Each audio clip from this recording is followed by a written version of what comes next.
২৪-এর যে গণ অভ্যুত্থান, সেই গণ অভ্যুত্থানটাও যে যারা গণ অভ্যুত্থানে শহীদ হয়েছেন, যারা পঙ্গু হয়েছেন, তাদের বিষয়েও মুক্তিযোদ্ধা মন্ত্রণালয় কাজ করছে এবং তাদের বিষয়েও আমরা খুবই আন্তরিক। অনেকের প্রশ্ন যে রাজাকারের তালিকা এখনো হয়েছে কিনা বা হয়নি কেন বা হয়ে থাকলে কেমন হয়েছে, আমি এই প্রশ্নগুলোর আসলেই সঠিক জবাব এখনই দিতে পারবো না, কারণ কেবলই মাননীয় প্রধানমন্ত্রী আমাকে দায়িত্ব দিয়েছেন। আমি মাত্র 2 দিন অফিস করেছি।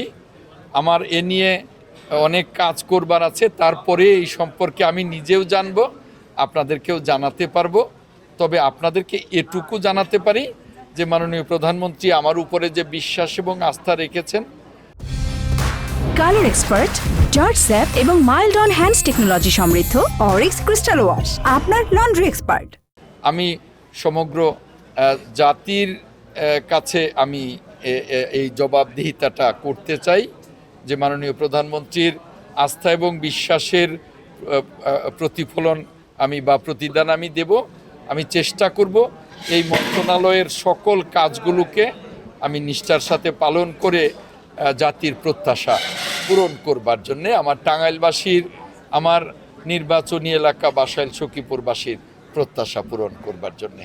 দেখুন, মুক্তিযোদ্ধা সংসদের অ্যাডহক কমিটির যে নির্বাচনটা করে পূর্ণাঙ্গ কমিটি গঠন, এই বিষয়গুলো আমাকে একটু সময় দিতে হবে।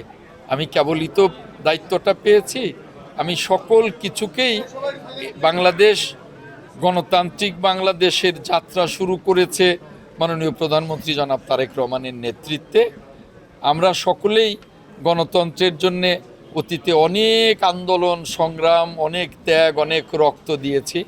আগামীতে যেহেতু বিএনপি 18 বছর এই গণতন্ত্রের জন্যেই সংগ্রাম করেছে মাননীয় প্রধানমন্ত্রীর নেতৃত্বে, আমাদের প্রয়াত নেত্রী, দেশনেত্রী, আপসহীন নেত্রী, বাংলাদেশের মহান অভিভাবক, গণতন্ত্রের মাতা দেশনেত্রী ম্যাডাম খালেদা জিয়ার নেতৃত্বে আমরা আন্দোলন করেছি।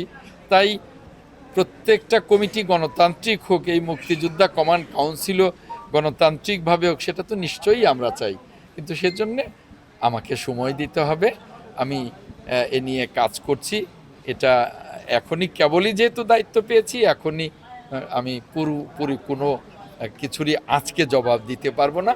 আস্তে আস্তে কাজ করব এবং আস্তে আস্তে সকল প্রশ্নেরই জবাব আপনারা পেয়ে যাবেন। দেখুন, মহান মুক্তিযুদ্ধের মাধ্যমে আমাদের বাংলাদেশ, সেখানে মুক্তিযোদ্ধা মন্ত্রণালয় মুক্তিযোদ্ধাদের নিয়ে কাজ করে এবং 24-এর যে গণ অভ্যুত্থান, সেই গণ অভ্যুত্থানটাও যে যারা গণ অভ্যুত্থানে যারা শহীদ হয়েছেন, যারা পঙ্গু হয়েছেন, তাদের বিষয়েও মুক্তিযোদ্ধা মন্ত্রণালয় কাজ করছে এবং তাদের বিষয়েও আমরা খুবই আন্তরিক।